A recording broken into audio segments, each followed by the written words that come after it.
All right, let's talk about this very last piece here. Well, I mean, there's more things here, but this is, man, it's a beaut. Thank you. It's Such probably a the beautiful. most interesting thing. Yeah, I imagine. There's nothing, well, first of all, the name. It's the Magneto-Dynamic Infundibulum.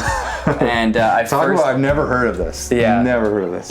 So I originally posted it to another mastering engineer as a joke, because I'm like, look at this thing. I thought it was a joke. Yeah. And then it turns out it's legit, and it's also very cool.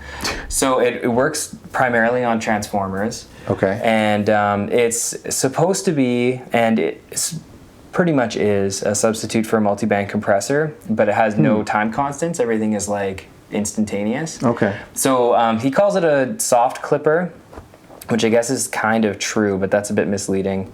I don't understand all the physics of it, but in general, like transformers, if too much change is happening, they resist the change, so they kind of resist the change in current. Okay.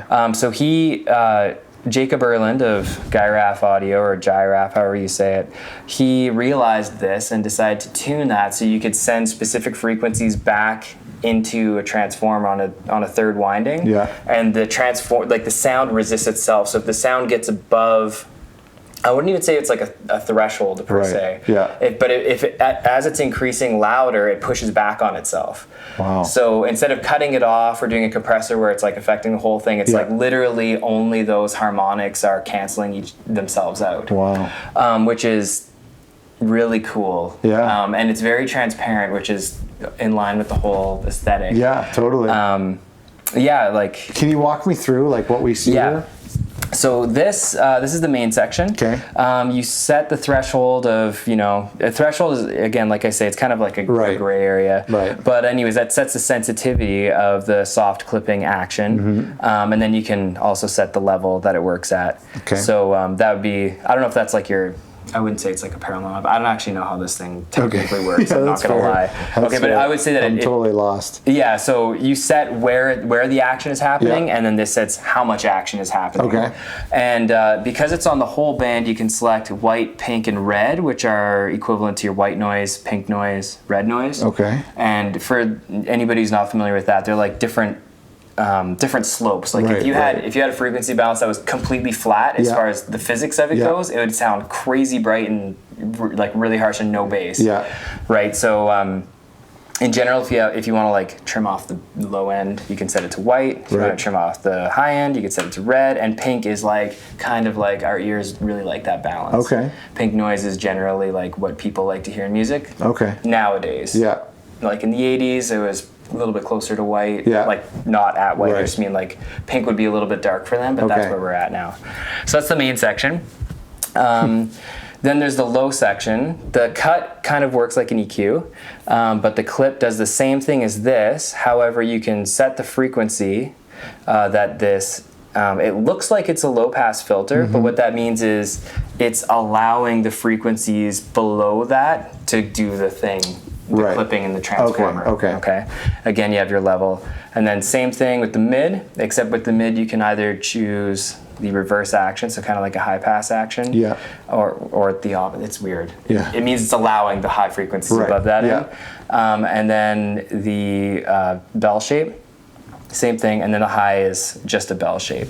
So this is good for finding de-essing spots. Oh, okay. And then this is better for general, it's called mid, but so far with me using it the way I use it, I actually find it better for kind of like just chilling out the high end in a very tape-like kind of way. No way. So if you have like cymbals that are all over the place, and, you know what I mean? It really just like sits everything down really nicely. That's incredible. Yeah, and then... Sorry. Nope. Yeah, what are the last ones there?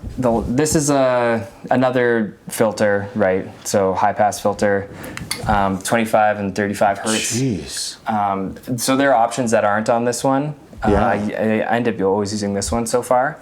But this is super handy because if the sub lows are really out of control, like we were talking about earlier, compensated for poor monitoring or whatnot, that's really good for it'll just distort this like crazy because it's just acting, the main section is just acting on the whole signal. Okay. So you can just be like, oh, I'm going to trim that off a bit. Right. So it's not actually acting at 25 and 35 hertz. The way the curve works is it's the shoulder frequency. So you actually have, if like 35 hertz is there, then it's actually starting like significantly higher. Okay, that's cool. And then trim is just a trim for the input. So if the signal's too hot or whatever, you can dial it down. Okay. This doesn't actually have a power inlet at all. The actual audio signal powers it, including the meters. So the action of the transformers powers the meters. Yeah, it's like unbelievable. It's the thing to have in a zombie apocalypse. If I was the master, you know. When the power goes out, you can still work. I don't know where I'm going to get my audio from, but a laptop, maybe. Yeah. That's so funny.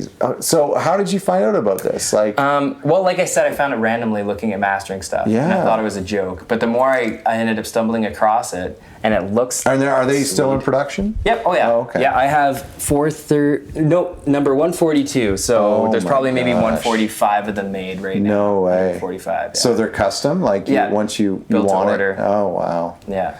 That is so cool. Yeah.